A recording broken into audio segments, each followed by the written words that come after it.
Yo, what's up, YouTube? Today we're gonna be working on the rear deck cover. We're gonna try to get it sprayed. Um, this is the carpet piece that your rear speakers are mounted to.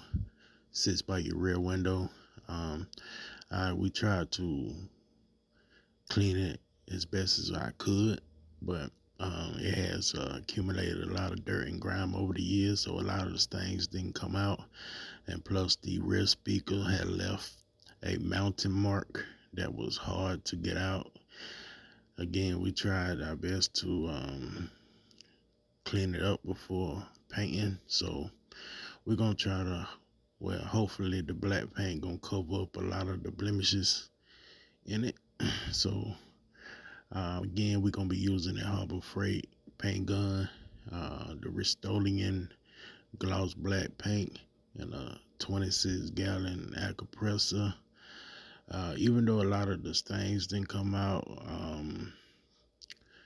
it still came out um, pretty good. It's still decent. So yeah, man, we finna jump right into it.